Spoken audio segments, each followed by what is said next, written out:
dos. Tenemos un despliegue y medio aquí, cada uno con un mando, con puntero. Al final combatimos para ver quién queda.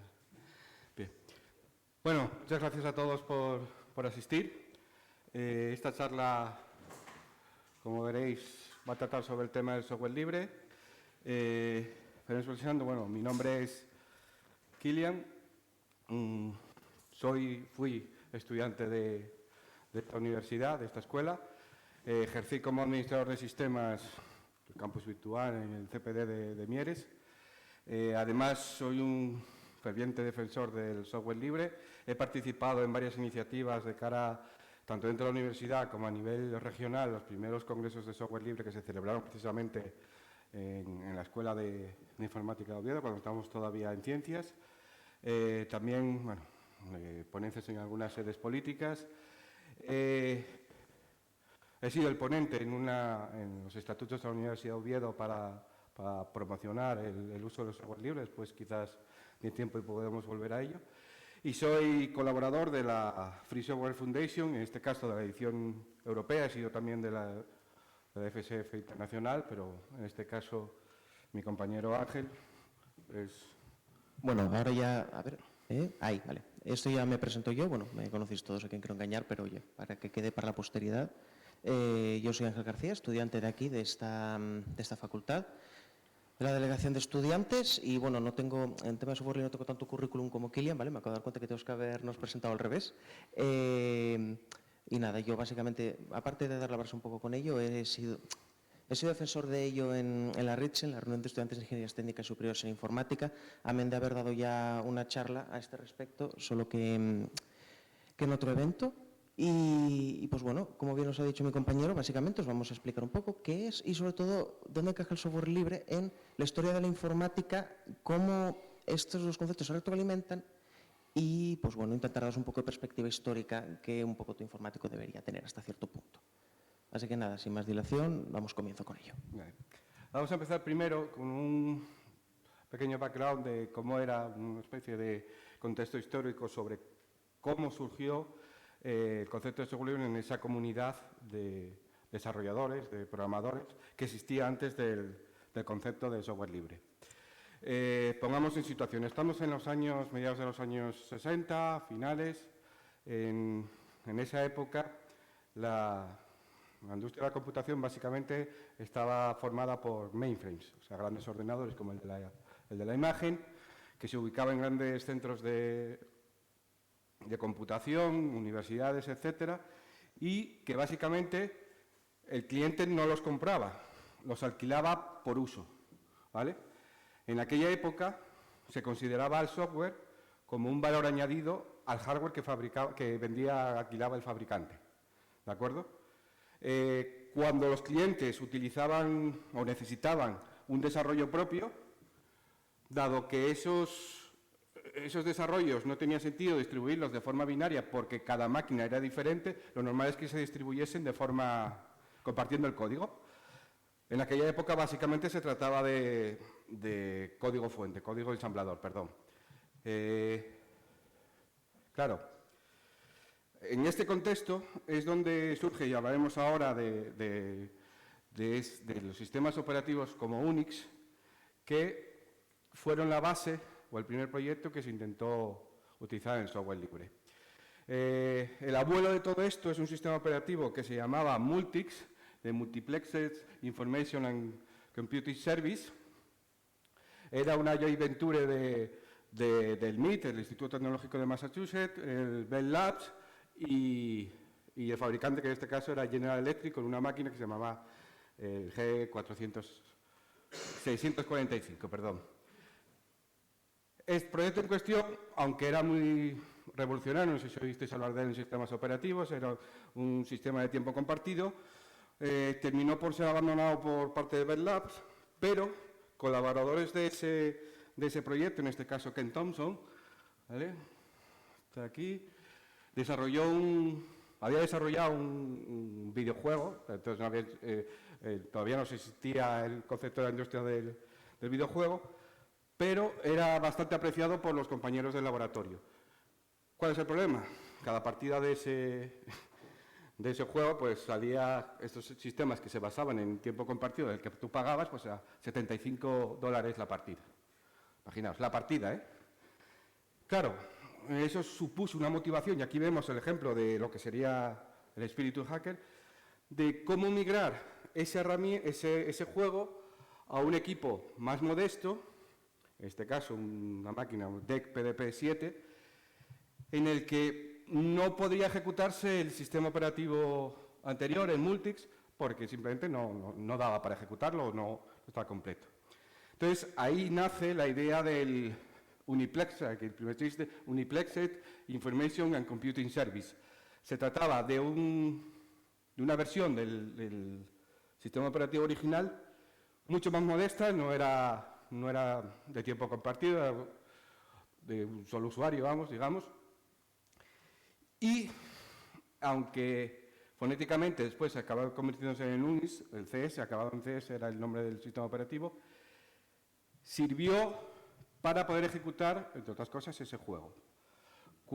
Y en esa época todavía ese sistema operativo era un proyecto, un pet project, o sea, algo que había hecho él por amor a lo que era su trabajo, pero no existía una intencionalidad comercial en ese momento, no tenían interés por parte de los laboratorios donde trabajaba. Cuando existió la posibilidad de migrar a una máquina más moderna, en este caso un PDP-11, que sería además, es el de la foto, ¿vale? Kenton, que es quien está sentado ahora mismo, pidió ayuda, o bueno, él había desarrollado un lenguaje llamado B, que era a su vez una derivada. Aquí vemos algo recurrente, ¿no? Era un lenguaje que había derivado de BCLP, otro lenguaje, pero que no carecía de las posibilidades suficientes para desarrollar UNIS en un lenguaje de alto nivel. Entonces pidió ayuda a Dennis Ritchie, el que da nombre a nuestro servidor de la asignatura, que junto con él desarrollaron el lenguaje C, B, C, hay otra tendencia, y con ello consiguieron dotar por primera vez un sistema operativo portable que permitía, con solo desarrollar un compilador en la arquitectura o plataforma donde fuese, poder ejecutar el sistema operativo. En comparación con la idea de tener que reescribirlo todo en ensamblador, pues era un adelanto bastante importante. Todo esto sin que necesariamente tuviese el apoyo por parte, o sea, tampoco tenía el impedimento, pero no era un producto comercial. En esta época, o sobre esta época, fue cuando los reguladores de antitrust del gobierno de los Estados Unidos demandaron y ganaron a IBM, otra empresa bastante conocida, con la idea de que el software no debería de ser algo intrínsecamente relacionado con el hardware, o sea, se podía vender de forma independiente. A partir de aquí es donde nace la idea del software como producto comercial, o sea, ya se vendía en algún sitio, pero ahora todavía interesaba más evitar que otras personas pudiesen acceder al código, porque de esa manera tú tendrías una ventaja sobre el producto. Bueno, posteriormente, AT&T, que ya se convertiría en AT&T, la empresa telefónica de Estados Unidos, vio el potencial del sistema operativo y decidió que era una buena idea para comercializarlo de forma independiente. A su vez, la Berkeley Software Distribution compró una licencia y este fue el origen del UNIS BSD, que sería otra gran rama de UNIS, ¿vale? A partir de aquí, todo un árbol entero de familia de UNIS. Pegamos un salto en el tiempo, bueno, hacia que dentro de esta comunidad es donde entra en escena Richard Stallman. Richard Stallman era un programador del Instituto de Inteligencia Artificial del MIT, bastante conocido, o sea, había desarrollado una versión del editor Emacs a partir del TECOS, había también escrito un compilador de Lisp, es decir, era una figura bastante reconocida. Y como era habitual en esta época, y aquí es lo que se conoce como el incidente de la impresora, ¿vale? Si alguna vez habéis ido a una charla de Richard Stallman o o haber leído algo, este es el equivalente de la anécdota de la manzana para Newton. ¿Vale? Básicamente consiste en que cuando la compañía Xerox dona una impresora de láser, de aquella época, estamos hablando de finales de los 70, al laboratorio de inteligencia artificial, era habitual, porque por el estado de la técnica, que se produjesen atascos de papel. Claro, estamos hablando de una impresora que, por las características que tenía, no estaba en un puesto solo para una persona, estaba ubicada en red para que todo el mundo pudiese disfrutar de esa impresora.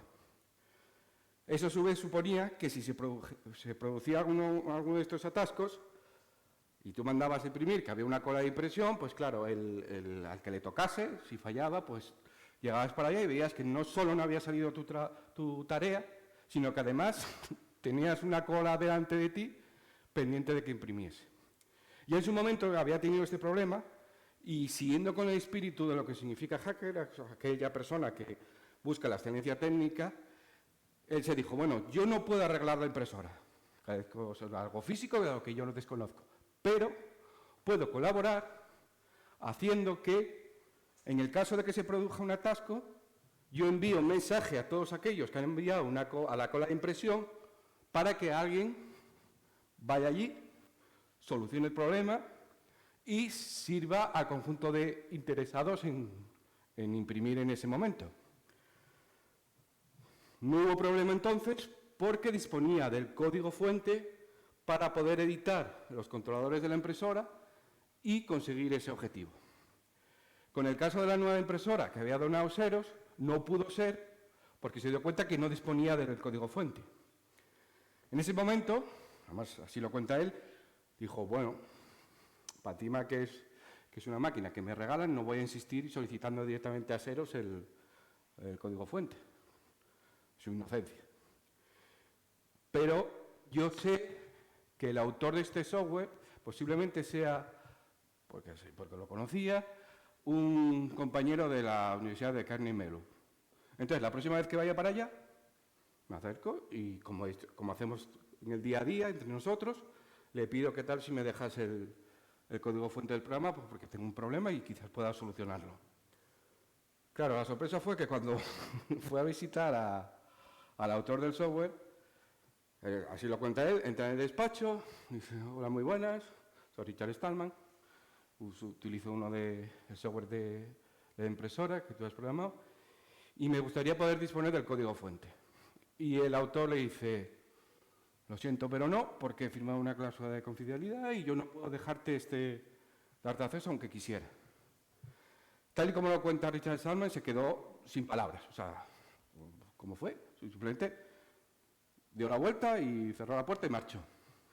Y fue ahí en ese momento, y así lo cuenta él, el que se dio cuenta del problema que significaba estas cláusulas de no confidencialidad a la hora de afectar a los intereses de personas que podrían colaborar compartiendo ese conocimiento. Y se dijo a sí mismo, bueno, voy a buscar una solución y esto es lo que dio lugar, en primer lugar, al proyecto GNU, del que os explicará ahora Ángel. Vale, bueno, lo primero, por si alguno no lo conocíais, este es el señor Stallman, ¿vale? Eso es interesante, la gente ponerle caras. Vale, aquí hay varias cosas que se pueden plantear en torno al proyecto GNU. Primero, ¿qué coño es GNU? GNU es como se dice ñu en inglés, ¿vale? Puede parecer obvio, de hecho, ese es el logo oficial, es un ñu. Tardé mucho en descubrir que esto es un ñu, ¿vale? Lo admito, es mi vergüenza. Y precisamente aquí es una de las primeras cosas donde puedes ver esa tradición hacker de este proyecto, porque, bueno, hereda de ese gusto por hacer juegos de palabras, no esto, pues bueno, es lo que llaman un acrónimo recursivo, pues, ¿qué es GNU? GNU no es Unix, pero ¿qué es GNU? GNU no es Unix. Vale, ¿qué sí es GNU? GNU es un clónico de Unix, y una de las cosas que puedes preguntar es, ¿y por qué de Unix? O sea, quiero decir, ¿por qué? Dices tú, vale, tengo que hacer... Mi misión ahora mismo es hacer un sistema operativo que no me restringe en torno a esto, que yo, como su autor, otorgue la libertad a cualquiera para modificar, bla, bla. Vale, tengo que probar esa plataforma de software, ¿por qué no la escribo desde cero? Bueno, primero, porque se escribe un sistema operativo desde cero, hacedlo vosotros, ¿no? Punto número 1. Punto número 2, Unix se presta mucho a esto, no solo precisamente por todo el trasfondo que hemos visto de que ya tenía una comunidad acostumbrada a todo esto, a toda esta forma de trabajar, de ver la informática, sino que además es que Unix es un sistema que está bien hecho. Ya está, o sea, poca cosa le puedes achacar. ¿A qué me refiero con que esté bien hecho? Es muy modular. Es muy modular y ¿esto qué implica? Esto implica que pudieron abarcar este proyecto de la siguiente forma. Vamos a ir sustituyendo Unix poco a poco. Primer paso que hicieron, vamos a escribir el compilador de C. Unix traía un compilador de C para hacer los programas, pues vamos a escribir uno libre. Uno que no tenga todas estas restricciones. Y se hizo. Siguiente paso, vamos a hacer este paquete de comandos. Venga, necesitamos también un editor de texto. También. Y así poco a poco se puede ir generando paulatinamente ese sistema que hacía falta. La cosa es que, bueno, este desarrollo fue largo, es largo, este proyecto sigue vivo. De hecho, bueno, podéis entrar a la página y mirar así el software que tienen y demás, todos los paquetes que han generado. Y planteó una serie de cuestiones que vamos a ir viendo. Muchas de ellas las planteó precisamente Richard Stallman aquí en el manifiesto de GNU, ¿vale? Donde básicamente pone manifiesto sus ideas. Las explicaciones, por qué él está haciendo lo que está haciendo y por qué la gente pues, le puede interesar y puede querer seguirle en este camino. Y también, en torno a esta época, es cuando se crea la Free Software Foundation. La Free Software Foundation, lo vamos a ver un poco más adelante, pero simple y llanamente una organización dedicada precisamente a proteger esta idea del software y los proyectos que de ella emanan, ¿vale? Pero bueno, básicamente van pasando los años, esta gente va ganando algo de notoriedad, ¿vale? A ver, no va a ser algo que vais a ver en las noticias, ¿no? Junto a historias sobre David Beckham, pero sí que en la comunidad de la informática GNU empezó a hacerse notar y la gente empezó a colaborar, empezó a dotar sus propias herramientas, a hacer sus propias migraciones de temas de Unix y precisamente dárselos a ellos para incluirlos en su sistema. Y básicamente algo que hacemos todos, ¿vale? Que es ir dejando ese gran problema que dices tú, lo voy a tener que abarcar eventualmente, no me apetece ahora, no me va a apetecer jamás, pero voy a ir dejándolo más adelante. Ellos también lo hicieron, que fue básicamente el desarrollo del kernel. El kernel, bueno, imagino aquí todos son cursos de sistemas operativos, pero bueno, para recordarlo, simple y llanamente, es la parte del sistema operativo que se encarga ya de las gestiones más concretas del hardware y demás, y es digamos que es algo ya a tener en cuenta, no es un desafío importante. Y el proyecto se había planteado que iba a ser GNU-Hurd, pero había muchas cosas que hacer, había muchas cosas de Unix que rehacer, básicamente, entonces, pues bueno, fueron haciéndolo y a la vez que se realizaba este desarrollo y a la vez que se encontraban diversas dificultades, no solo técnicas, sino también incluso legales, fueron apareciendo otros elementos, como puede ser el concepto formalizado del software libre, que os va a explicar Kilian ahora. Sí. Hemos visto antes que ese proyecto GNU se basaba en la utilización de software libre, pero aún no hemos definido lo que es software libre. Básicamente se trata de un movimiento social y ético orientado al software y al hecho de compartir el conocimiento, tal y como había sido en la comunidad anterior que había conocido, en este caso, Richard Stallman. Lo que define software libre es el uso de las 4 libertades: uso, estudio, redistribución y mejora. Debemos entender como el uso aquello que me permita utilizar el software para lo que yo desee. Es decir, nada de restricciones geográficas, el hecho de no querer usarlo, es decir, la imposición del uso de determinado software invalida ese software como software libre. La segunda libertad de estudio sería el hecho de poder ver cómo funciona el programa, modificarlo para atender a mis necesidades, ¿vale? La redistribución en este caso sería el hecho de, independientemente de que lo modifique o no, que yo pueda compartirlo en beneficio de otras personas a los que les puede resultar interesante la misma herramienta. Y por último, el hecho de mejorar ese software a través de mi colaboración, ¿vale? Para conseguir que todos en beneficio podamos disponer de ese software. Bueno, esto ya os lo voy a contar yo porque esto es una formalización, ¿vale? Pero ¿cuál es el problema? Se dieron cuenta muy pronto en el proyecto GNU de un pequeño ínfimo detalle. Poco vale que hagamos una formalización ya filosófica, moral, si esto no tiene una legalidad detrás, ¿vale? ¿Cómo yo como autor, cómo yo como creador de software puedo protegerlo? Puedo decir, esto tiene que ser libre y va a seguir siendo libre. Aquí es donde nace la GPL, la Licencia Pública General de GNU. Esto, a ver, es una licencia relativamente larga, se puede leer, está por ahí para todos. De hecho, se fueron publicando diferentes versiones. A día de hoy, bueno, este es el logo de la 3 y básicamente se fueron actualizando y se fueron añadiendo cosas a medida que se vio que era necesario el tema de hacer que el software que también se deriva sea también libertad. Pero yo de aquí, de todo lo que se puede decir, porque son documentos legales sesudos, hay una cosa que quiero que os quede clara, y es el concepto del copyleft. ¿Qué es el copyleft? Pues, ¿sabéis lo que es el copyright? Los derechos de autor. Pues el copyleft son los izquierdos de autor. El chiste de mierda no es mío, su traducción sí. Vale, ¿cuál es la idea detrás de esto? La idea detrás de esto es que el software libre tiene un autor y tiene alguien que es dueño de ese software, ¿vale? Vosotros, si abrís, yo qué sé, precisamente cualquier cosa que haya hecho la Free Software Foundation, esta gente, aparece ahí, Copyright Free Software Foundation. Somos los que somos dueños de esto. Pero, como dueños de ello, te garantizamos esas 4 libertades. Garantizamos que podrás estudiarlo, podrás mejorarlo, podrás redistribuir copias, podrás hacer todo ello. Pero luego no podrás cerrarlo. Yo no puedo coger un software licenciado por la GPL y decir, he hecho cambios tal, y ahora lo vendo completamente cerrado. No, no puedes. No puedes porque el dueño te lo ha prohibido y te ha forzado precisamente a que ese software siga siendo lo que es, siga siendo para aquello para lo que fue concebido, que es para ser libre y para permitir todas esas libertades que acabamos de enunciar. Y precisamente, esto puede parecer estúpido, ¿no? Dices tú, joder, es una licencia, es un documento legal, ¿qué más da? No es que qué más da, no, es que esto fue un antes y un después, porque esto no existía. Quiero decir, el software libre existía desde hacía mucho menos, incluso, ¿no? Entonces, esto permitió blindar todo ese trabajo y hacer que eso pudiese continuar y no fuese simplemente algo que se puede poner en un pie de página de un libro de texto y seguir hablando. No, eso permitió que este proyecto pudiese seguir y pudiese, básicamente, terminar o incluso llegar al punto en el que se encuentra a día de hoy. Pero bueno, a eso llegaremos. Y bueno, aparte de la GPL, hay que mencionar a la Free Software Foundation o a sus ramas. Un detalle importante sobre lo que decía mi compañero del GPL es indicar que Richard Stallman posiblemente, todas las cosas, divergencias, pasa la historia por sus conocimientos informáticos y por el hecho de haber creado el software libre.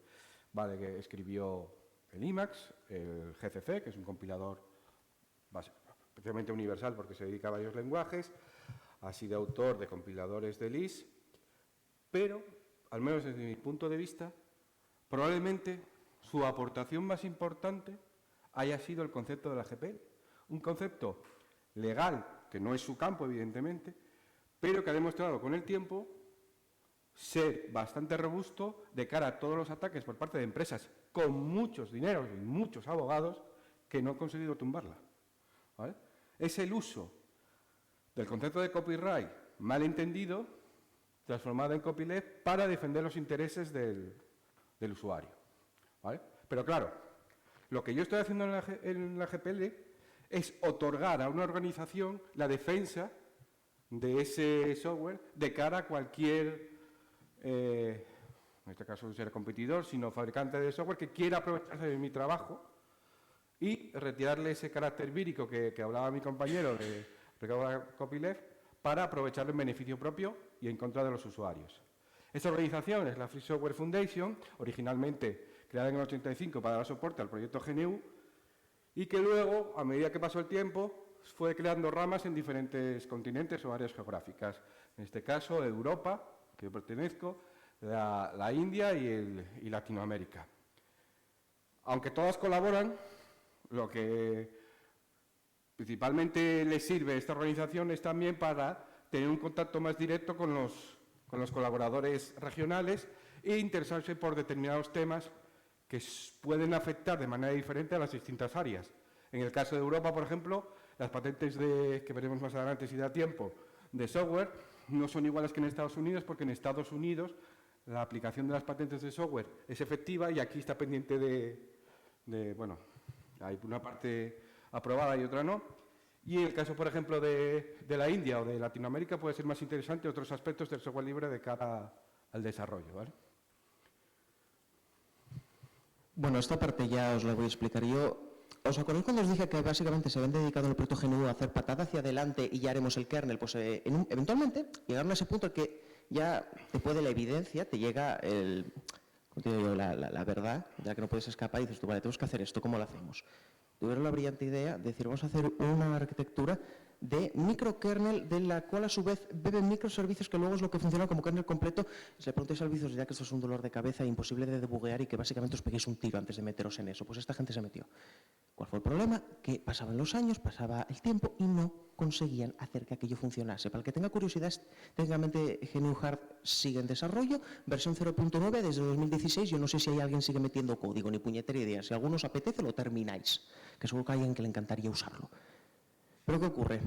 Aparece, un momento en que tengo aquí el puntero, queremos meter su foto, ¿vale? Pero no nos cabía del todo bien. Pero bueno, aparece un señor llamado Linus Torvalds, para que no lo sepa, sí hay un señor que se llama Linus, con S, y pasa lo siguiente, este señor termina las ciencias de la computación en Helsinki y se embarca en un proyecto de carácter completamente personal, o sea, esto fue porque le dio la gana de intentar crear un núcleo de sistema operativo siguiendo un poco el modelo de Minix, ¿vale? Básicamente porque había visto esas cosas en la universidad y dijo, venga, voy a intentarlo. ¿Cuál es el detalle importante de esto? Y esto va a cobrar una importancia capital más adelante. El hecho de que este señor lo colgó en Internet. A ver, en Internet este señor no existía ni Twitter ni nada. Era ahí con un programa que tenías que tener tú, lo posteó ahí en un foro, diciendo, no, de hecho, bueno, está técnicamente disponible el mensaje, lo que no sé si es el original, son copias, ni idea, pero bueno. Diciendo, bueno, soy Linus Torvalds, estoy abarcando, quiero intentar hacer un kernel para sistemas Unix, nada, además es que lo decía, no es nada profesional como GNU, o sea, yo esto lo estoy haciendo porque me da la gana. Y la gente se interesó. Hubo gente ahí en ese internet primitivo que decía, oye, ¿por qué no lo vas publicando en la que lo vas escribiendo? Y yo, vale. Entonces iban subiendo las versiones tal, y la gente decía, oye, ¿por qué no arreglas tal cosa? ¿Por qué no incluyes no sé qué? ¿Por qué no haces tal? Toma este cacho de código que creo que va a ir mejor para implementarse en su rutina, y así sucesivamente. Ocurren otras cosas, por ejemplo, adopta la GPLv2, precisamente para lo que comentó Kilian, para que ese software suyo estuviese protegido por la Free Software Foundation, y vosotros, coño, ¿y no ha adoptado la A3? No quiso. Eso ya son cosas del señor Torvalds, ¿vale? Que es muy suyo para algunas cuestiones. Pero lo importante, este desarrollo continúa precisamente con este modelo. ¿Y qué ocurre? Que el señor Torvalds, con la ayuda de esta comunidad, consigue terminar su kernel de carácter monolítico antes que todo el equipo de desarrolladores de GNU. Lo libera por fin en 1994 y básicamente la gente dice, coño, tenemos un kernel libre tipo Unix, tenemos todo el resto de un sistema Unix libre. Pues lo juntamos y así nació GNU Linux, básicamente. O sea, no tiene mayor misterio. Y a día de hoy, lo dicho, todavía sigue ahí perdido, el pobre. Pero, ¿por qué esto es importante? Open source, código abierto, lo habéis oído muchas veces, es un término muy de moda. ¿Por qué?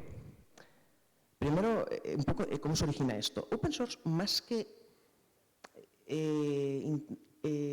haciendo referencia a temas filosóficos más, no, es una metodología de desarrollo. ¿Cómo una metodología de desarrollo? Sí, una metodología de desarrollo, porque si leéis este ensayo, ¿vale?, de Eric S. Raymond, La Catedral y el Bazar, él identifica dos modelos a la hora de desarrollar software, no ya en metodologías ni estándares, no, nada de esto. Él identifica los desarrollos clásicos como desarrollos tipo catedral. ¿Por qué?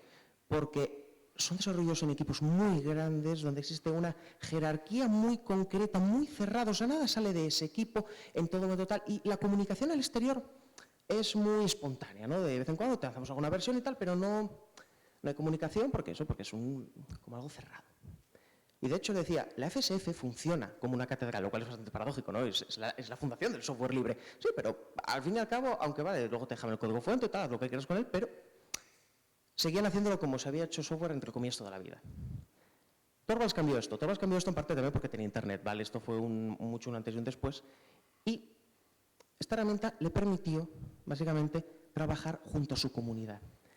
Trabajar con una comunidad de desarrolladores que colaboraban, que en todo momento le daban respuesta a todo lo que hacía, que él daba respuesta a cosas que hacían ellos, y que le permitieron en última instancia hacer un trabajo mastodóntico, él solo no, ¿vale? Porque cuando dice, no, es que desarrolló él solo, no, él solo no, pero sí que con la ayuda de gente, este señor era un señor de Helsinki, al que seguramente ayudaría a lo mejor un tipo que tiene un ordenador en Bogotá y sabe Dios quién más. Lo cual a mucha gente le llamó la atención, sobre todo lo ha dicho el señor Raymond, y precisamente de esta idea. es de donde se propone el concepto del código abierto. El problema es que el código abierto, si os leéis sus directivas, si leéis cómo enfoca las cosas, da la sensación, como bien ponemos ahí, que pretende quitar toda esa carga ideológica que tiene el concepto de software libre, porque la tiene, vamos a ver, es innegable, lo pretende quitar, es decir, o sea, no, esto pues lo compartimos con la comunidad, no sé qué, para desarrollar, vale, sí, pero ¿y mi libertad? ¿Qué hay de lo mío? Y da la sensación de que ha intentado ser un movimiento que ha intentado suplantar al software libre y quitarle precisamente esa carga, porque bueno, también el concepto de código abierto como que es más comercial, ¿no? Es estas cosas que te vendería Google. Y esto ha molestado a mucha gente. La mayoría del software que es open source es software libre. Hay bastante software que no, que puedes llamar lo que es de código abierto, pero no libre. Y precisamente por eso, porque el software de código abierto no busca, o al menos no del todo, representar tu libertad. Es una forma de enfocar un desarrollo, de enfocar un proyecto muy buena, pero lo de la libertad es un corolario, básicamente. Y aquí es donde entra el tema de las licencias, que tiene bastante más idea mi compañero. Vale, esta es igual la parte más pesada de toda la charla, pero también es la que quizás os afecte más como futuros profesionales de la informática. A ver, habíamos comentado que las diferencias básicas entre el software libre y el código abierto. Otro detalle que con el tiempo ya empieza a ser menos, a citarse menos, a ser menos representativo, es el hecho de utilizar la palabra free en inglés, que tiene un doble significado. Para ellos, free significa tanto gratuito como libre. Por eso es tan necesario, sobre todo en aquella época, insistir en el concepto de free como libertad, o sea, de libertad de expresión y no free de cerveza gratis, ¿vale? Es una expresión bastante recurrente en la documentación. También, de cara al código abierto, se popularizó el término FOSS, ¿vale? Que es el Open Source Software, sería el original, y para unificarlo con el concepto de libre se añadió la F, y últimamente también se utiliza mucho el término FLOSS, ¿vale? Principalmente a nivel europeo se optó por utilizar la nomenclatura libre software, especie de mezcla de los dos idiomas, porque resultaba bastante más inequívoco. En el diagrama que tenemos aquí, ¿vale?, vamos a intentar comparar los distintos modelos de licencia, empezando por una separación entre aquello que sería software propietario y software libre, unificado tanto el free software como el open source, ¿de acuerdo? En el caso del software propietario, disponemos de aquellas licencias que, sin darte acceso de las 4 libertades, disponen de acceso al código fuente. Es decir, es habitual que determinadas empresas, sobre todo cuando trabajan con otras empresas muy grandes, digan: yo te voy a dejar acceder al código fuente, pero vas a firmar unos impresos por los cuales tú no puedes comunicar ni ceder ese código fuente que yo te enseño. Es bastante habitual, sobre todo, por ejemplo, con contratos gubernamentales.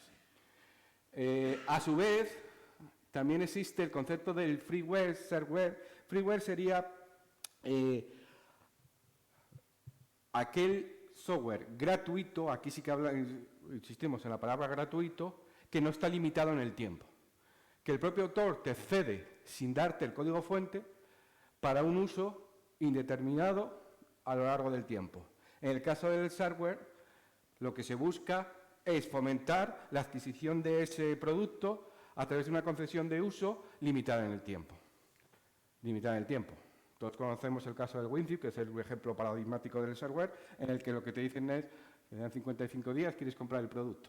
Ya lo acabas volviéndolo a usar, ¿vale?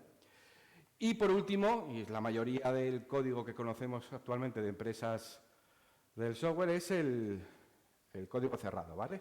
Tienes de código cerrado. Aquí estaría Microsoft, por ejemplo.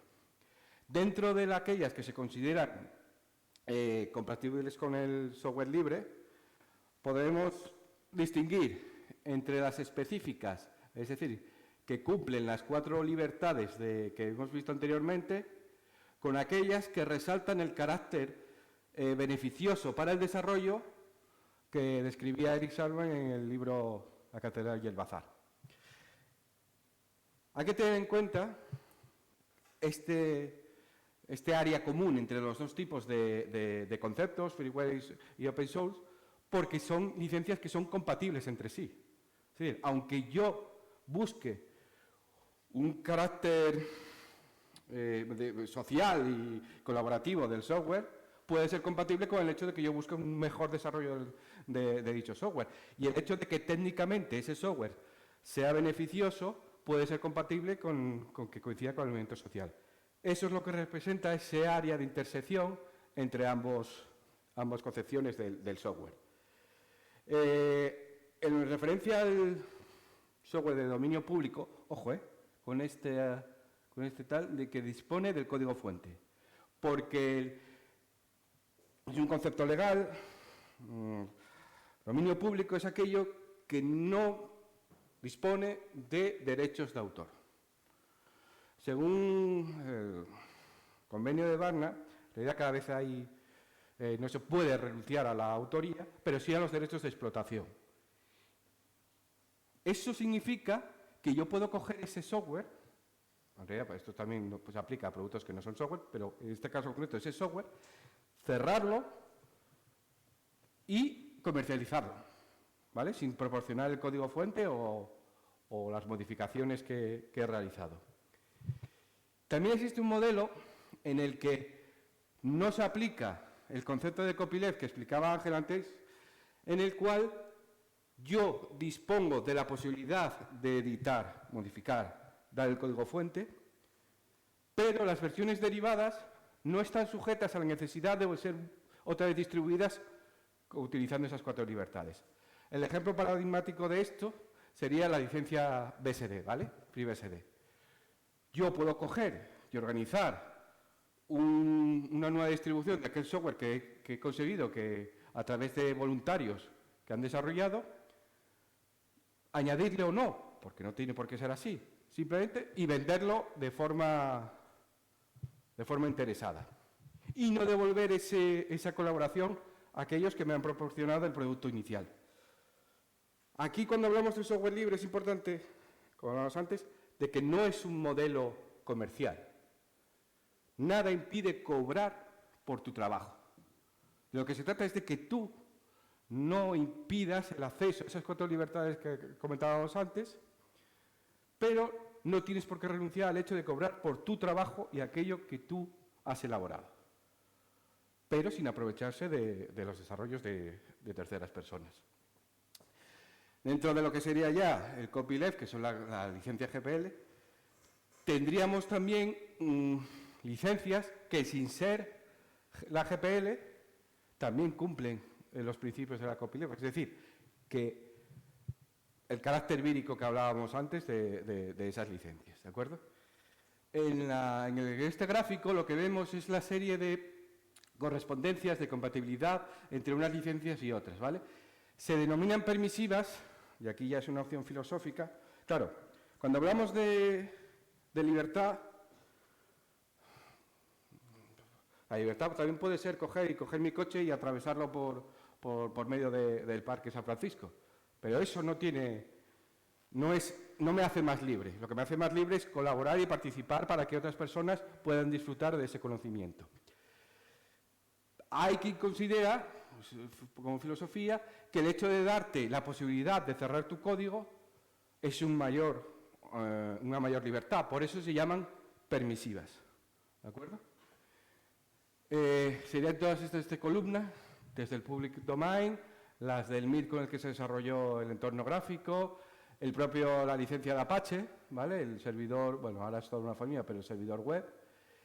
Aquellas que son más restrictivas a la hora de proteger el software, pero es una versión especial de la GPL, en el que están pensadas para conseguir que esa licencia sea compatible con, por ejemplo, una biblioteca. De ahí, originalmente, a este LGPL se llamaba Library General Public License. Luego, con un juego de palabras, se llamó Lesser, como licencia GPL descafeinada, no menos, Lesser en inglés. La idea era conseguir que, si bien yo quiero fomentar desde la FSF la utilización y se expande el software libre, puede haber casos en los que me interese que ese software se utilice para que otras personas también se beneficien de ello, pero soy consciente de que no le puedo aplicar el carácter vírico de la GPL. Principalmente hablaban de la biblioteca General Lib, ¿vale? De C. Esto es lo que cambió con la versión 3. Se vio que esa licencia se utilizaba, se abusaba de ella, ¿vale? Y surgió, entre otras cosas, ¿vale? Pero fue uno de los conceptos, una versión más restrictiva que es la versión 3 de la GPL. Principalmente el núcleo Linux no utilizaba la GPL porque no existía entonces, pero fue bastante discutido. Desde hace poco, relativamente, en el 2007, la versión de la GPL 2 estuvo vigente casi 15 años. ¿Vale? Y por último ya serían las licencias que venimos hablando antes de la GPL, la versión 2, la versión 2 Plus, etc. ¿Vale? Aquellas de red, eso era principalmente a productos como creo que MongoDB, etcétera, utilizan este tipo de licencias orientadas. También tenemos aquí una serie de ejemplos. SQLite, de hecho, es el único software que yo puedo citar, porque es el único que siempre me acuerdo que es de dominio público, pero si me preguntáis por algún otro, ahora mismo no sabría decir. Lo que hablábamos antes del FreeBSD, el ejemplo paradigmático de GPL2 sería el Linux kernel, pues cuando él decidió que era mejor mantenerse en la versión 2. La versión 3 había innumerables ejemplos, pero el compilador sería quizás el mejor de ellos. Freeware, el Discord, Shareware, el WinZip, y versión cerrada, el Microsoft Windows. ¿De acuerdo? Vale. Por último, hemos visto lo que es el software libre, para qué sirve, cómo se podría utilizar, pero también existen las correspondientes amenazas de todos aquellos a los que su modelo de negocio se puede ver amenazado por este sistema. En el caso de las patentes de software hay que entenderlo, porque a menudo la gente confunde ¿para qué sirven las patentes de software con respecto a los derechos de explotación? La diferencia principal es, en primer lugar, ¿por qué surgen las patentes de software? Las patentes en general, ¿vale? Lo que se buscaba es conseguir que aquellos que invierten a la hora de desarrollar cualquier clase de producto, fomentar la investigación de esos productos y que esos productos lleguen a la sociedad. Básicamente un contrato entre la sociedad y el autor. Nosotros nos comprometemos a que esto es tuyo si a cambio enseñas cómo lo hiciste para que otras personas puedan aprender o incluso hacer cosas inspiradas en eso, básicamente. Un poco. Porque a diferencia de lo que ocurre con los derechos con el copyright, si yo soy capaz de demostrar que algo registrado por alguien he conseguido desarrollarlo sin saber cómo lo había solucionado él, no estoy violando los derechos de copia.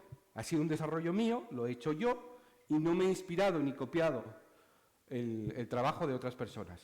En el caso de las patentes de software no es así. En el caso de las patentes de software, que yo además tengo que publicar con anterioridad lo que propongo, es decir, yo pongo en conocimiento de todo el mundo, tengo esta idea para resolver este problema, si otra persona es capaz de resolverlo de otra manera, pero resuelve el mismo problema, no necesariamente voy a disponer de la patente, porque si él llegó primero, lo que hace el sistema de patentes es fomentar ese desarrollo de tal manera que se le concede un monopolio de explotación de ese producto.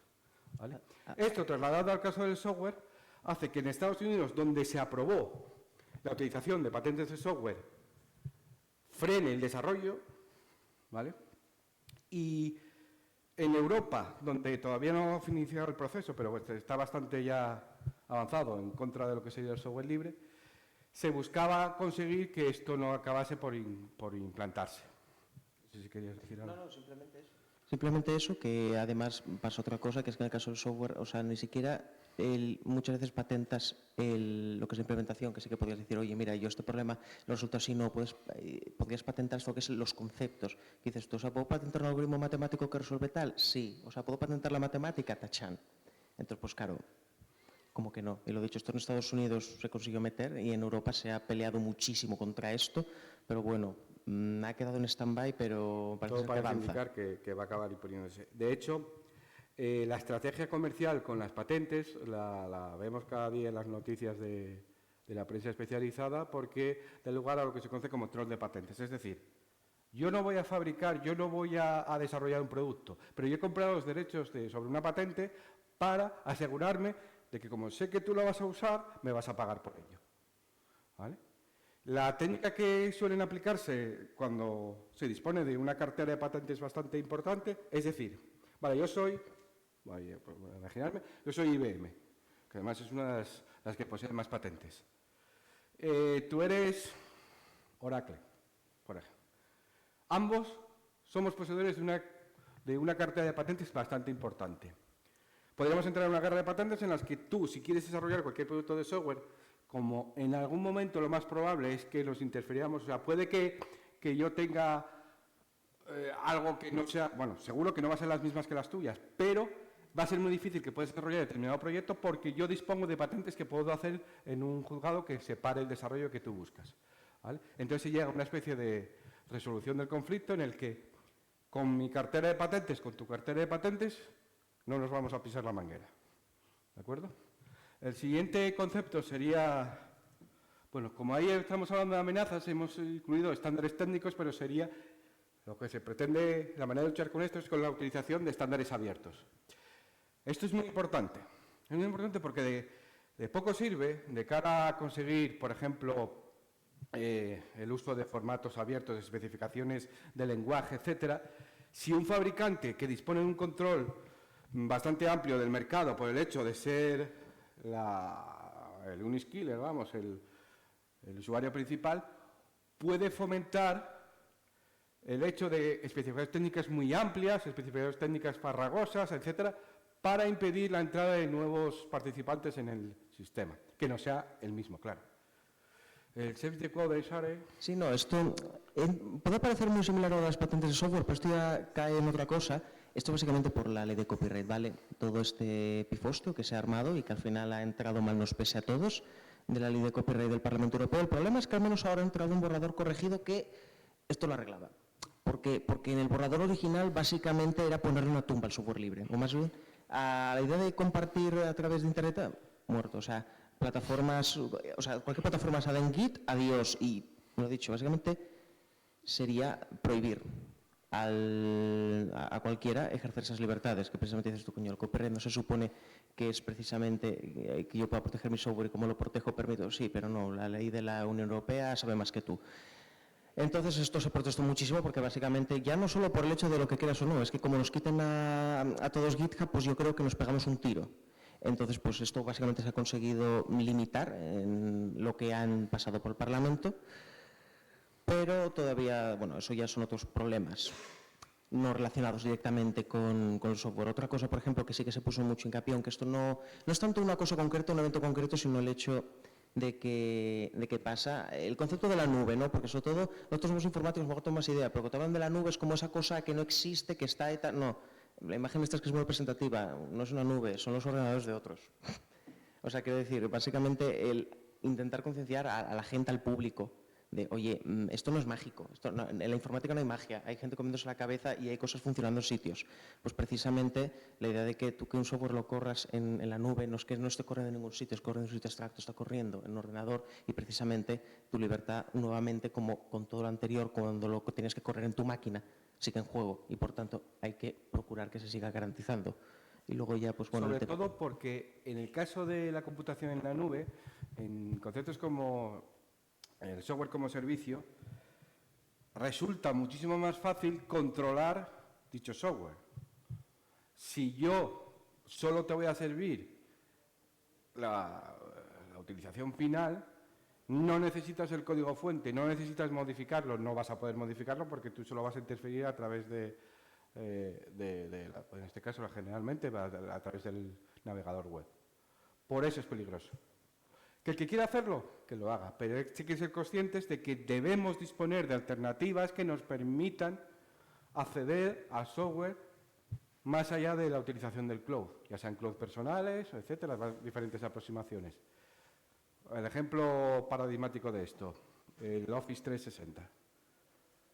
Hasta ahora tenían relativamente complicado controlar, desde mi punto de vista, la mayoría de veces no les interesaba, controlar las licencias, ¿de acuerdo?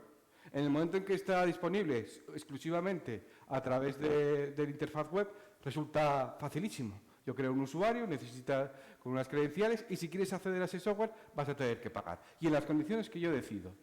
Aquí ya puedes esperar a que te den el código fuente que no va a ocurrir. Y bueno, ya de los DRMs, a ver, una cosa que tiene restricción en el nombre, sabéis que va mal, ¿vale? Y creo que no hace falta explicárselo a nadie. Y bueno, vamos a ir acelerando que no quedamos sin tiempo. Por último, una que sí que es interesante comentar es esta iniciativa, ¿vale? Tanto de la Free Software pero sobre todo de la Free Software Europa, que consiste en que, como administración pública, si yo estoy cobrando dinero de toda la sociedad, lo normal es que esos desarrollos beneficien a toda la sociedad. Es bastante común el pagar a un desarrollador para que genere una nueva herramienta y al final, que está licenciada bajo un tipo de licencia que no abierta o cerrada, sin embargo, ha utilizado dinero de todos. Pues lo lógico es que ese software revierte en beneficio de toda la sociedad utilizando licencias del tipo GPL. Que además luego hay otra cosa, el hecho de que muchas empresas básicamente utilizaban el truco de no, como el software es cerrado y tú ya te has acostumbrado a esta herramienta y a lo mejor has montado sistemas enteros en torno a mi herramienta, estás atado a mí y entonces puedo básicamente hacer un trabajo nefasto, pero como la herramienta que usas es la mía y solo yo puedo cambiarla, solo puedo gastar con ella, se siente. Entonces básicamente esto en verdad a la administración pública le conviene el hecho de decir no estoy atado a ninguna empresa. Entonces, pues oye, viva la libre competencia. El término técnico es usuario cautivo. Eso. Bueno, la siguiente sería, que es bastante reciente, que era solicitud por parte de la Free Software Foundation de que el código de MS Windows, de la versión 7, esté a disposición pública. Es decir, conseguir que, dado que no lo vas a comercializar ya, déjame los fuentes, los ponemos a disposición pública y mejoramos y tenemos un sistema para algunos más amigable. Y nos reímos todos mucho con lo que hayan hecho los de Microsoft por dentro, porque seguro que es una risa, lo sabemos todos. Y luego también, por ejemplo, el tema del arranque seguro, porque esto es una cosa que pasa sobre todo en los últimos años con la popularización de sistemas como web y demás, o sea, sistemas de arranque más complejos, porque bueno, la BIOS era una chapuza masiva, básicamente, que funcionaba y por eso se mantuvo, pero era una chapuza y permitía hacer lo que permitía hacer. El problema es que ahora, cuando tú arrancas tu sistema, se puede hacer un montón de, ¿cómo decirlo?, un montón de cosas como me lo ponéis con comillas, ¿vale? En el sentido de, no sabes qué está haciendo ese software, está trabajando muy a nivel de hardware, pero sigue pudiendo leer cosas de tu procesador, de tu memoria y, como siempre, limitar tu libertad. Existen proyectos en torno a este respecto, básicamente para intentar llegar a ese otro nicho que es el tema de lo que sería el firmware, ese software tan concreto que trabaja a nivel de hardware específico, porque sí que es verdad que es una parte donde el software privativo sigue reinando como quiere. Y luego ya, pues bueno, el tema del Android, que todos lo conocemos, que un detalle que esto a mí me sirvió un desplazo muy gráfico a este respecto. Vosotros, ¿cuántos de aquí tenéis teléfono Android? O sí, la mayoría, ¿no? Perfecto. No tenéis acceso de root a vuestro móvil. Google sí. Vale, para que toméis perspectiva. Bueno, hasta aquí la conferencia. Deciros que está a disposición de la licencia de Creative Commons, para los que queráis descargarla o disponerla, pero es un ejemplo de la forma de compartir el conocimiento. Todas las charlas en realidad que hemos tenido a lo largo de este TEDfest buscaban eso, lograr que de forma desinteresada determinada gente compartiese aquello que conoce para que otras personas se beneficiasen de ellos, incluso ellos mismos, tenemos el caso de la charla anterior, conseguir que gente pueda colaborar y ayudar en a lo que él se dedicaba. ¿De acuerdo? Llegados a este punto, no sé si tenéis alguna pregunta. Disponemos todavía, aunque ya hemos llegado a agotar el tiempo. Disponemos de la cortesía. Exacto. Comentaros que originalmente esta charla iba a ser un taller. Quizás por motivos técnicos no se pudo organizar, pero siguiendo el espíritu de la comunidad, estaría bien conseguir sacar adelante determinadas charlas relativas no solo a software libre, sino quizás algo más técnicas de cara a, no sé, sistemas operativos, instalación, virtualización, desarrollo, etcétera, y veremos a ver si hay masa crítica suficiente y podamos ir sacándolas adelante. Y por nuestra parte, aquí concluye todo. Muchas gracias por escucharnos.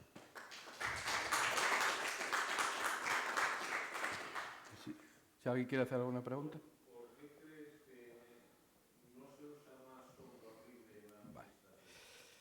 Ha habido iniciativas, por ejemplo tenemos las en el caso de España, Extremadura, con la distribución de software.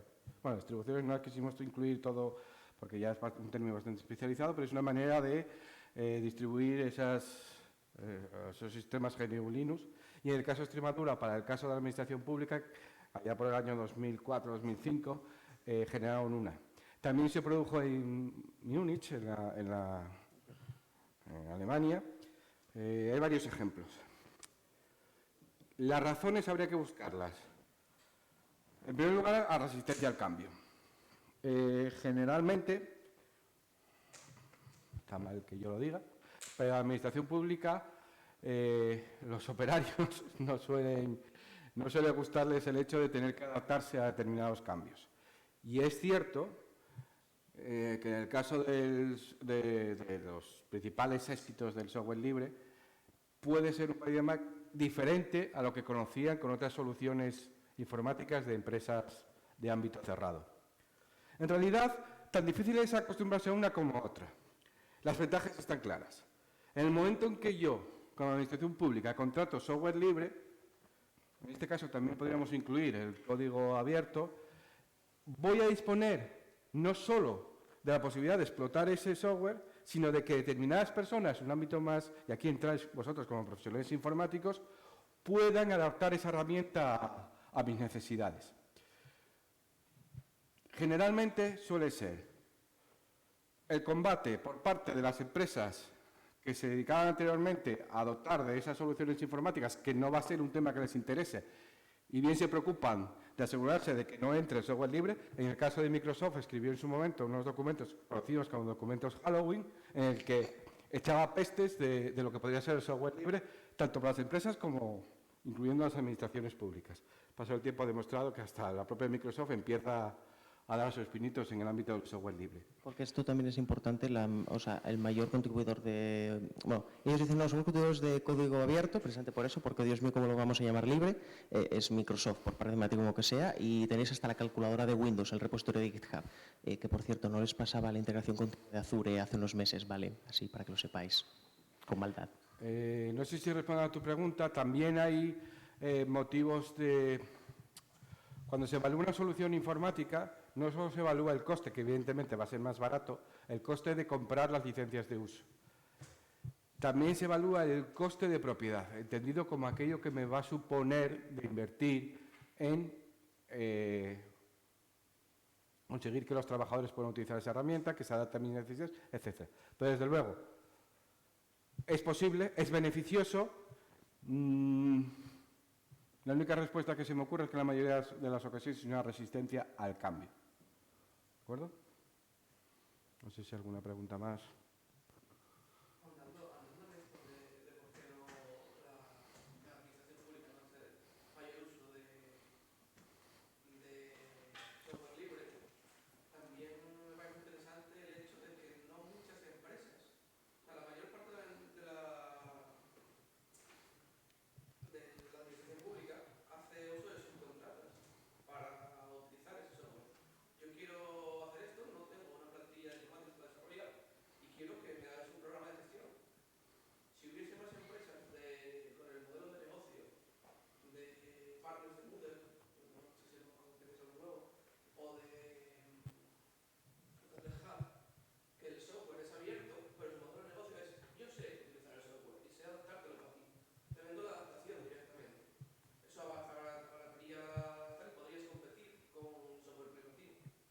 Pero si no hay suficientes empresas de esas, sí, no se puede competir, porque no llegan a los concursos públicos. Eso es otro... Bueno. Es que, a ver, el problema es que los humanos somos así y como empresa muchas veces es muy cómodo el decir, no, cojo y yo te doy este software. Claro, en el momento que tú quedas atado a mi herramienta, quedas atado a mi software, pues, o más bien, yo quedo atado a ese software como empresa, más bien, claro, yo entonces puedo permitirme no tener las cosas en tiempo, hacerlas de forma cuestionable.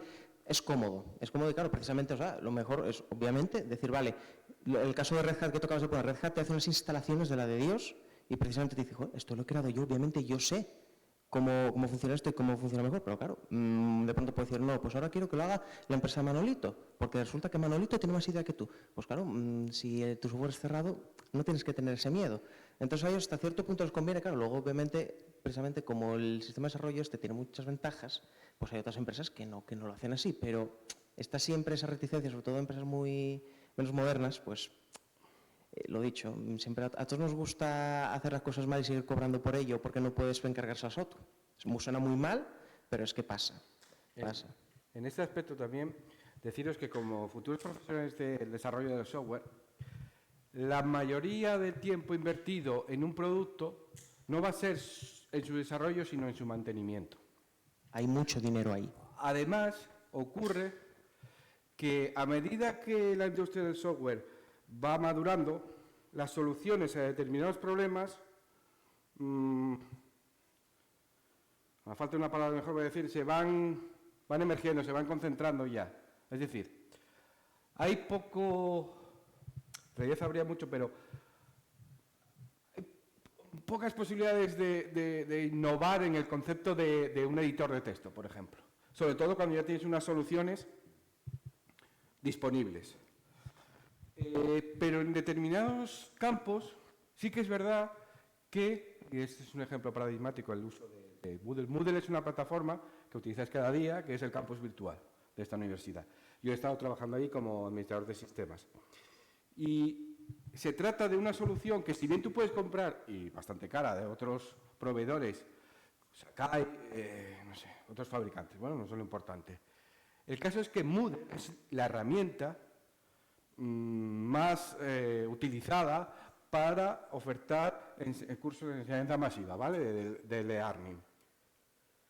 Claro, está formada está bajo licencia de software libre, está construida con la colaboración de cientos de instituciones de enseñanza, grandes, pequeñas, universidades, que han ido poniendo su granito de arena para conseguir que el conjunto de ellas se salgan beneficiadas. A pesar de ello, siempre surge, es cuestión de que trabajar, compañeros de desarrollo, la necesidad de especializar ese producto para el caso concreto, en este caso, de la Universidad de Oviedo. Mostrar los cursos, la hoja de evaluación, etc. ¿Realmente pensáis que es viable que una institución como la Universidad de Oviedo, que puede invertir bastante dinero, le salga rentable generar un sistema de enseñanza a distancia como puede ser el Moodle? No. Lo mejor es coger esa herramienta, modificarla, pagar a profesionales del software para que la modifiquen a las necesidades que yo tengo, y si además hago que esas modificaciones estén disponibles para otros usuarios de esa misma plataforma, ambos nos vamos a seguir colaborando, ¿vale? Eso encaja también un poco con lo que antes comentábamos de fuentes públicas, o sea, dinero público, código público. Bueno. Bien, muchas gracias a todos por asistir a la charla.